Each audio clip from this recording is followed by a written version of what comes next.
This is Kai, a man that believes the world is a lie. He eats raw meat to avoid poisoned food, believing that we're all slaves being poisoned. So I decided to confront him. I'm Kai Koretz, or also formerly known as the author, just because I'm writing a book. The question that everybody's asking you, bro, is do you like meat? In what ways?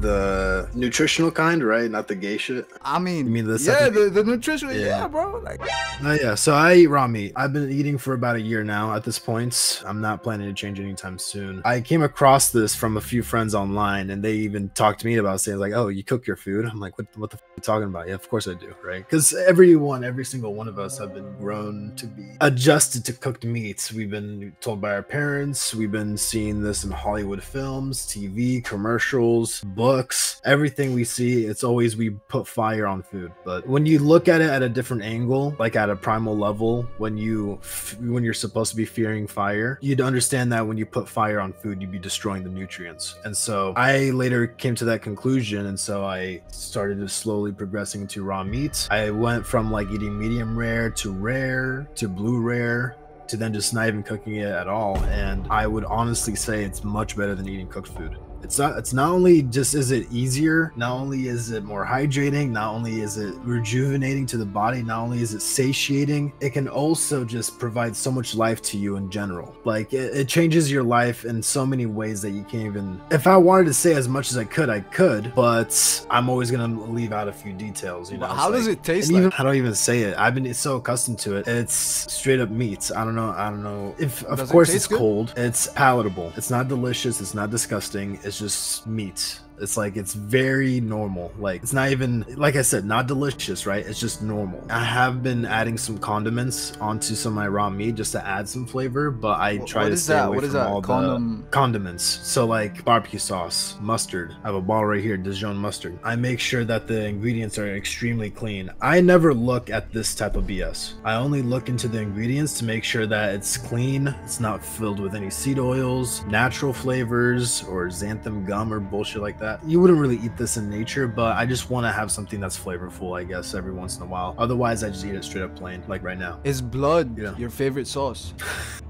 I wouldn't call it a sauce, it's a beverage. I see drinking blood like drinking milk. Not only is it like drinking milk, but it's actually one step closer to becoming milk. Because in order to produce breast milk, you need blood. Blood literally transforms into milk from the breast tissue to feed the baby. And all that it's doing is that it's just filtering out the stuff from the blood, turning it into milk, and then it's just more of a sense of a growth supplement for babies, you know? And people drink it today. They drink it pasteurized like a fucking slave. But regardless, to go back to the blood, yeah, I wouldn't say it's my favorite. I don't even get that much access to it. So if I could, I'd be drinking it way more often. What got you started into all of this eating raw meat, raw eggs? I was introduced to the idea that cooking destroyed nutrients, and that made me realize a few things. I'm like, oh, if that's true, then that means I've been eating an inadequate diet. Because if you're just eating stuff that's been burnt, you're sort of just eating scraps. Like, imagine if you just look at anything that burns into fire, it's just gonna turn into charcoal, ashes. It's like you're not gonna do anything with it. It's just dust. It's trash now. And we look at food differently for some reason because it's food, you know. Whenever fire is applied to anything, it's destruction. Whenever it's applied to food, it's cooking. But that terminology, cooking, is just brainwashing to make you destroy your food, and then you just have a shit life after that because you're not getting the full nutrients out of it. You're not getting the micronutrients, you're not getting the amino acids, you're not getting the enzymes, because they're all destroyed. You'll get the macronutrients, you'll get the proteins and fats and all that, but guess what? They're altered, so you can't even, your body doesn't even read it properly, and it's going to use it for something else, or at least not as good as it's supposed to. It's one thing to like understand the concepts and all this shit, but then once you've actually dive into it to actually eat it, and then you experience the bliss and happiness from it, it's like, how the f can I ever go back to it? How can I go to a grocery store, walk down these aisles, and just see a bunch of slave food, which is just a bunch of branding, marketing, manipulation tactics trying to get your attention? But then when you try to eat the slave food like Cheetos or Twinkies, the thing that's alluring you towards the food is the addictive taste, and the branding and the colors and all that stuff. And then what you're actually eating, what the body actually knows what you're doing to it, is that you're eating a bunch of seeds granulated up, or either corn syrup, which is another ingredient. It's just corn is one of the biggest ingredients that the average slave eats. It's either corns or seeds, and I'm pretty sure corn is pretty much a grain or a seed. So have you noticed any differences in regards of health, mental clarity, skin? So here, I'll tell you this. Those are the obvious. Like, you'll get the better skin if you do it right, and I think I've been slightly getting better at this, but your eyesight will improve. So if you don't have a 20/20 vision, if you eat a lot of raw liver and you do some eye exercises, you can return your natural eyesight again. Hair growth has grown faster, nail growth is faster. So if you are balding, if you want to get some hair, eat some liver. Raw hey, but liver, the real question though, raw. like, is it gonna be able to restore my hairline, bro? Your hairline? No, that's genetics actually. Now you're cooked at that point. The real question everybody's been asking me, bro. Would Gordon Ramsay cry if he saw your dinner? I'm sure he'd be very upset. If Gordon Ramsay saw my shit, I think he just ran out the restaurant, I'll be honest. But I feel like it's more out of fear because he's been so brainwashed to think like, oh, you need to cook it and all this stuff. Oh, it's alive, it's swimming. But if you really think about it, you should be eating things that are alive because that's what makes you alive. Why would you eat dead things? Wouldn't that just make you more dead of a human being? The footage that I was just reviewing, bro, there was like an animal that you guys were holding. What type of animal was that? That was a fox. It was like the first animal I ever caught. Do you guys eat cats or dogs? I wouldn't mind trying it, but What? dude, it's just an animal.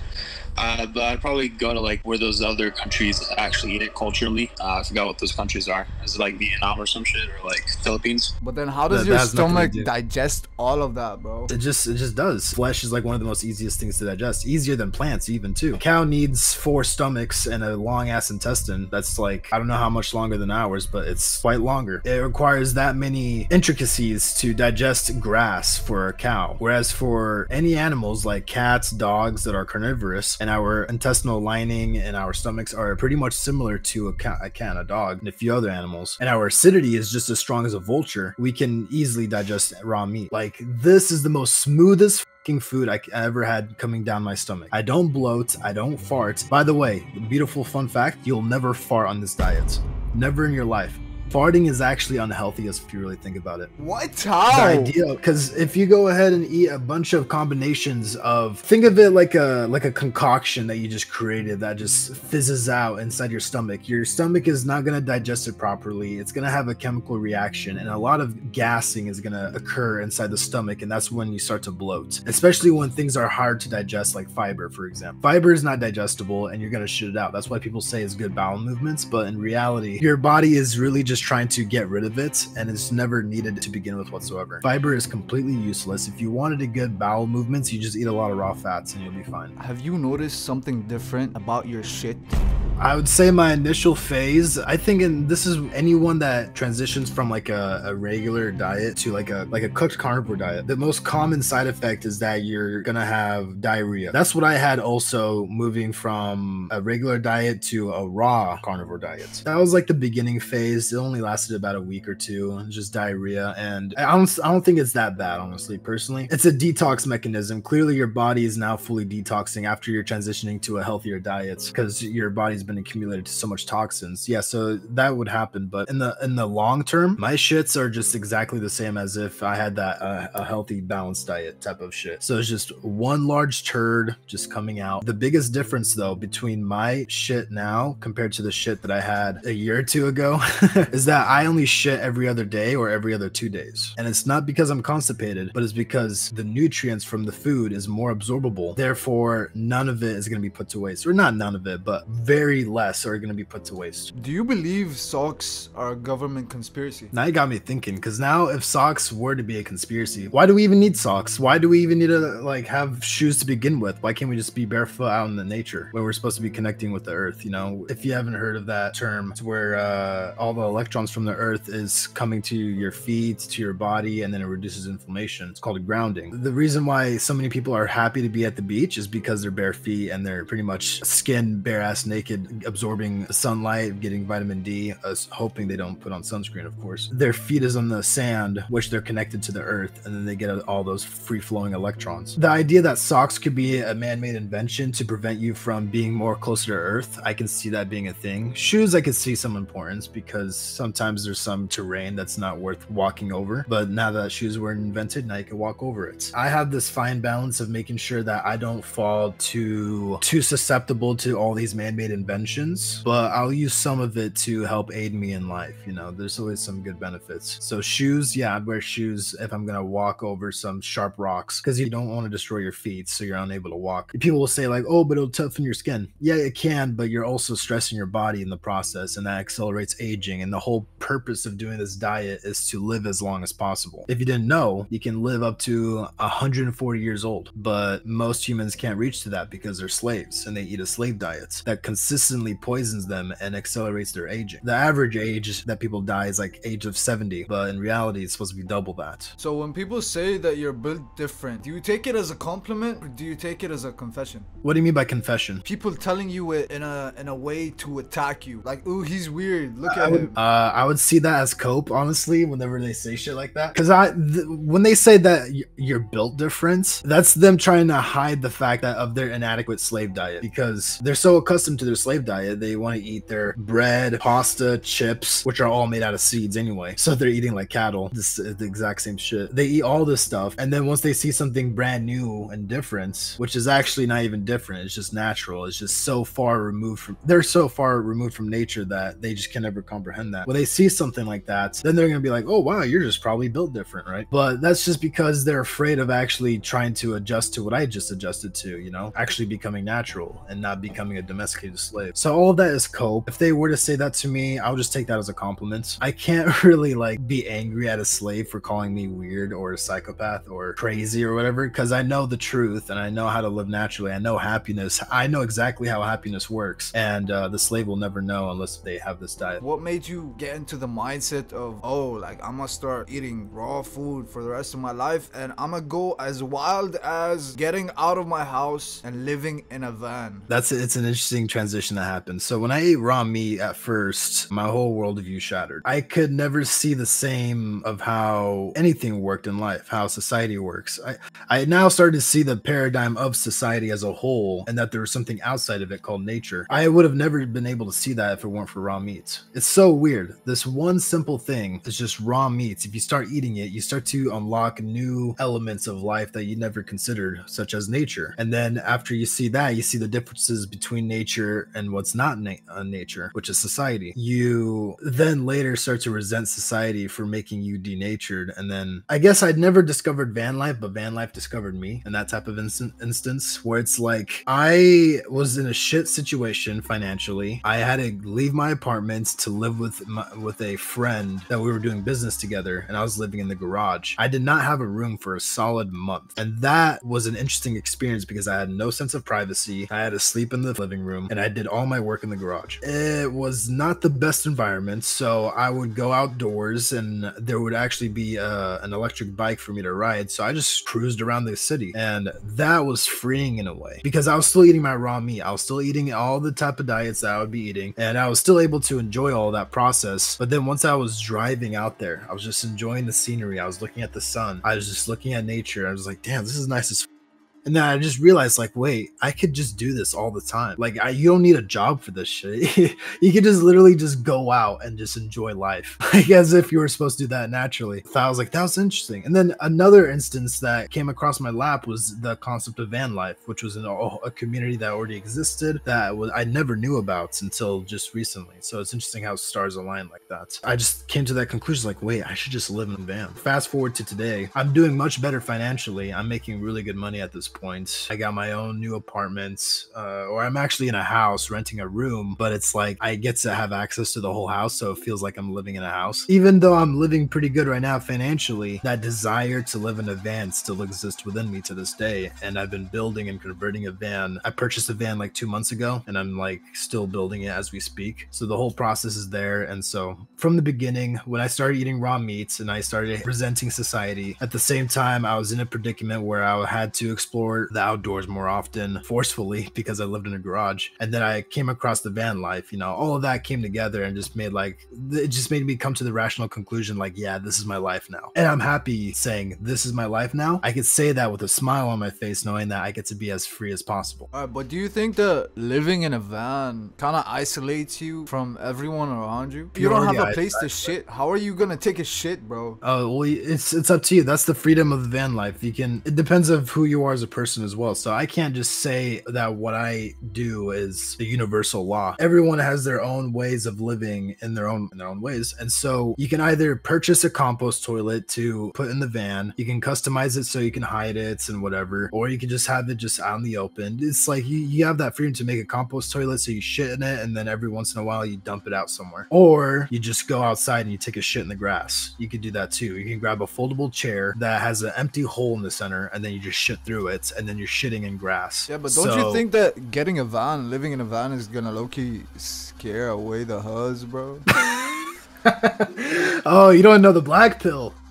Oh, dude. Do you know so are you red pilled, I'm guessing? Do you even know anything about that? I don't really take pills, bro. Okay, but what do you think women are attracted to, though? Red pill. Like when they come across. Okay, so you're saying the red pill. So you got to make your money, status, fame, pretty much. Whatever the fuck. Wait until your heart gets shattered when all of that doesn't matter, because the reality of it, it's not your personality either. What? It's actually it's literally your genetics. Your genetics determines if you're lovable or not. Are you saying I'm ugly? You can look at yourself. It could be a self-projection, man. That's on you.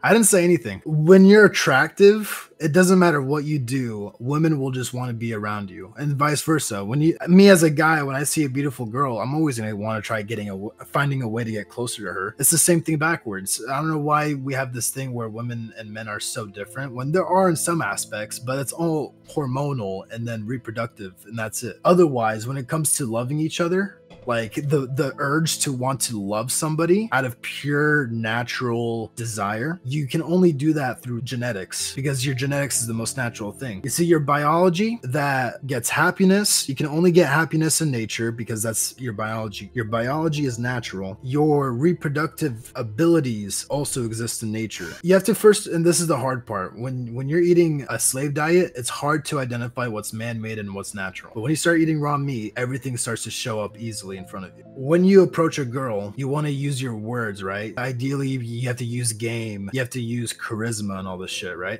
Riz. But that requires words, or riz, whatever. But that requires words, and words are man-made. That some other person invented some combination of words that never existed in nature, meaning that it never aligned with anyone's biology. It never aligned with anyone's nature. It cannot affect anyone's nature either, because it's not even real. And therefore, when you try using your words, no matter what you say to the person, they've already automatically assessed if their desire for you, just like that, because of who you are naturally. And that's from your genetics. Before language even existed, how did men and women procreate? That's something to think about. When someone finds you attractive, they're gonna naturally want to come closer to you without even saying anything, without even doing anything.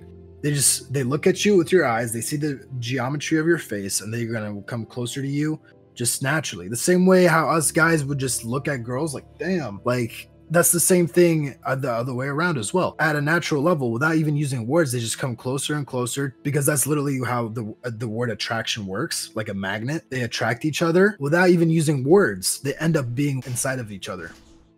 And then that's how you make children. That's how you do it naturally before words even existed. And that's always been the same this entire time. But now when this man-made devices such as language, fame, and status, which is not even real, it's man-made. Cars, for example, that's still a man-made object. Money, that's just a man-made currency. That's not even real. All of these are just illusions to make you think that you can be something that's attractive, but it's not. It's never a part of your biology deep down within you. It's just weird external factors that you try to manipulate others to thinking you're valuable for. And it's just never real. It's never real to begin with. Therefore, their biology, the urge to want to you is never going to be there. So you can have all the money in the world. You can have the biggest house. You can have all the fastest cars. You can be the most famous man in the world. You can be like Jeff Bezos. But when Leonardo DiCaprio walks up to your girl, she's gonna be like, holy shit, man. It's like that's when the black pill comes in. You know, you're a bald, short dude that can't get bitches, but you're using your fame and money. But the women don't want you for you, they want you for your fame and money. And then meanwhile, when the really attractive guy comes up, she will switch up in an instant. When girls see me living in the van life, will they get scared away? Bro, not even close. If you've seen my van, I purchased my van 2 months ago, and I decided to go on a vacation trip with it for like 3 days, 4 days. All it had was a mattress, a power station, a battery station, and a fridge. And I just hooked it up, the battery station to the fridge, so it would last me about that 3 days. I fucked 3 chicks within 4 days in that van, and it was just a mattress. I threw up some lights too, just to make it look pretty. And I'm not trying to flex. I'm not trying to flex. I'm trying to prove a point that it doesn't matter what you do with your life, is that if you're attractive, you can get any way you want. One of the most fun benefits of the van life, if you're attractive, of course. If you were ugly and doing the van life, I'd still recommend it because your life is still going to get better. If you're beautiful and you have the van life going on for you, you just go ahead and find